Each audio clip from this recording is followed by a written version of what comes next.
আসসালামু আলাইকুম প্রিয় শিক্ষার্থী, আজকে কমপ্লিটিং সেন্টেন্সের রাজশাহী বোর্ড 2022 এর এই কোশ্চেনটা আমরা সলভ করব।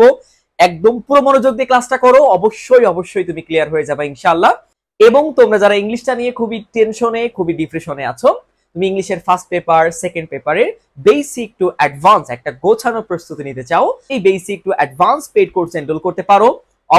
অবশ্যই ভালো কিছু হবে। জাস্ট আমার পেইড কোর্সে ভর্তি হওয়ার পর আমার গাইডলাইনটা ভালো করে ফলো করবা, গাইডলাইন অনুযায়ী ঠিকমতো ক্লাসগুলো করবা, ঠিকমতো স্টাডি করবা। অবশ্যই তুমি ইংলিশে ভালো করতে পারবে ইনশাআল্লাহ। চলো এখন আমরা ক্লাসে চলে যাচ্ছি।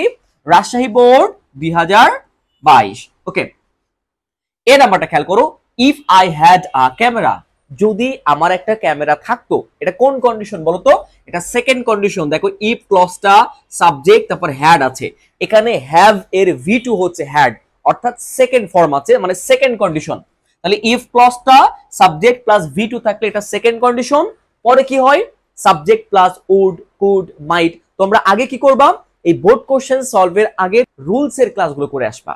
আগে আমার যে রুলস এর ক্লাসগুলো নেওয়া হয়েছে, ইউটিউব চ্যানেলে এসে প্লেলিস্টে ক্লিক করে যে টপিকটা প্রয়োজন সেই টপিকের আগে রুলস এর ক্লাসগুলো করবা। তারপরে তুমি বোর্ড কোশ্চেন সলভ এই ক্লাসগুলো করলে তোমার জন্য বুঝতে সুবিধা হবে ইনশাআল্লাহ। তো এখন দেখো পরে কি বলছে। I like photography very much, আমি ফটোগ্রাফি অনেক বেশি পছন্দ করি। তাহলে if I had a camera, যদি আমার একটা ক্যামেরা থাকতো, যদি আমার একটা ক্যামেরা থাকতো তাহলে আমি কি করতাম? ছবি তুলতাম বা কিছু ছবি তুলতাম। তাহলে কি বলতে পারি আমরা? আই দিব সাবজেক্ট, যেহেতু এটা সেকেন্ড কন্ডিশন তাহলে আমরা উড নিতে পারি। উড, কুড, মাইট একটা দিলে হবে। উড বসিয়েছি। আই উড টেক, আচ্ছা টেক নিতাম, কি নিতাম? some photographs, some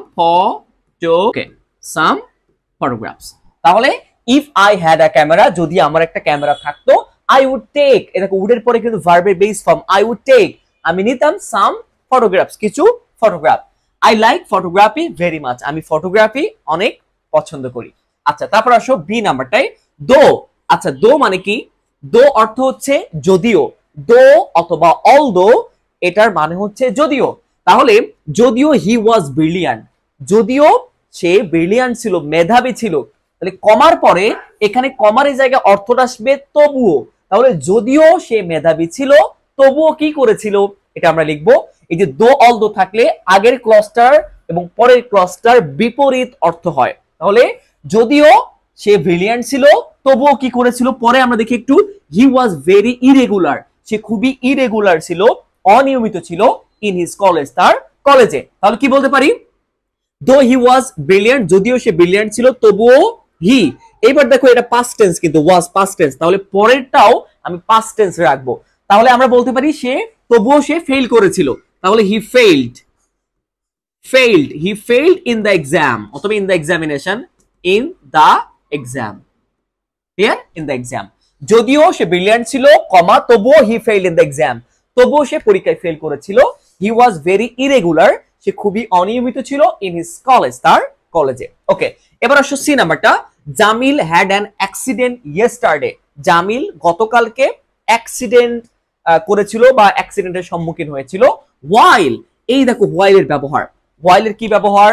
ওয়াইলের আগে যদি পাস্ট টেন্স থাকে তাহলে পরে হবে পাস্ট কন্টিনিউয়াস টেন্স, যদি সাবজেক্ট থাকে। আরেকটা নিয়ম হচ্ছে হোয়াইলের পরে যদি সরাসরি ভার্ব থাকে তাহলে ভার্বের সাথে আইএনজি করতে হয়। যেহেতু এখানে হোয়াইলের পরে সাবজেক্ট দেওয়া আছে হি, তাহলে আমাকে অবশ্যই কন্টিনিউয়াস করতে হবে। যেহেতু আগে আছে হ্যাড, জামিল হ্যাড মানে পাস্ট টেন্স, তাহলে পরে আমি করব পাস্ট কন্টিনিউয়াস টেন্স। ক্লিয়ার হয়েছে? তাহলে এখন দেখি আমরা। Jamil had an accident yesterday, গতকালকে জামিল অ্যাক্সিডেন্ট করেছিল। হোয়াইল, যখন হি ড্যাশ, যখন সে কি করতেছিল বলতো? হি এর পরে পাস্ট কন্টিনিউয়াস এর স্ট্রাকচার হলো, আমি আগে ওয়াজ বসিয়ে দিয়েছি।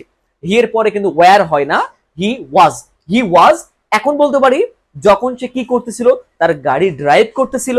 তাহলে he was driving, DRIVING, he was driving. এটা বলতে পারি আমরা হিজ কার অথবা হিজ নিউ কার, তার নতুন গাড়ি যখন ড্রাইভ করতেছিল। ঠিক আছে, এবার আসো ডি নাম্বারটা। I am not a rich man, আমি একজন ধনী মানুষ নয়। The car is too expensive, কারটি এতটাই দামি। তাহলে এখানে কিসের ব্যবহার দেখো? Too dot dot to, too dot dot to, এই ব্যবহারটা আসবে। আর আমরা জানি টু এর পরে যে ভার্বটা আসবে সেই ভার্বটা অবশ্যই ভার্বের বেস ফর্ম বসাতে হয়। তাহলে the car is too expensive, কারটি এতটাই দামি। এখন এখানে আমি একটু অবজেক্ট যুক্ত করতে পারি প্রিপজিশন দিয়ে, ফর মি, আমার জন্য। এবার কি দেবো, রুলস এর টু।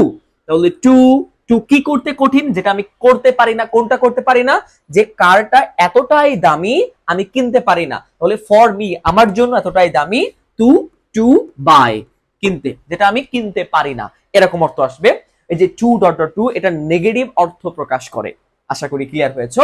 তাহলে অর্থটা হবে, দেখো, I am not a rich man, আমি একজন ধনী মানুষ নয়।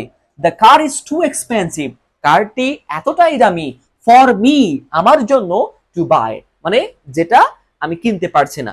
ওকে, এবার আসলে ই নাম্বারটা, দেয়ার গোজ আ প্রভাব দ্যাট, একটা প্রবাদ আছে যে, একটা প্রবাদ আছে যে। এখানে কিন্তু কোনো রুলস কাজ করবে না, এখানে আমাকে একটা প্রবাদ বসাতে হবে। কি প্রবাদ বসাবো আমরা পরে একটু দেখি আমরা। সো তাই উই শুড মেক ফ্রেন্ডশিপ, আমাদের ফ্রেন্ডশিপ তৈরি করা উচিত, উইথ এ জেন্টলম্যান, একজন ভদ্র মানুষের সাথে। তাহলে যেহেতু এখানে ফ্রেন্ডশিপের কথা বলতেছে একজন ভালো মানুষের সাথে, তাহলে এখানে নিশ্চিত আমার সঙ্গী নিয়ে কিছু বলতেছে, তোমার সঙ্গটা কেমন হওয়া উচিত। তাহলে একটা প্রবাদ কিন্তু আছে, বলতো কি, কারো কি জানা আছে? একটু চিন্তা করে দেখো তো, যে সঙ্গী দ্বারা মানুষ চেনা যায়, সঙ্গী দ্বারা মানুষ চেনা যায়। আচ্ছা দেখো, তাহলে সঙ্গী দ্বারা মানুষ চেনা যায়, এটা প্রবাদটা ইংলিশে কি হবে বলতো?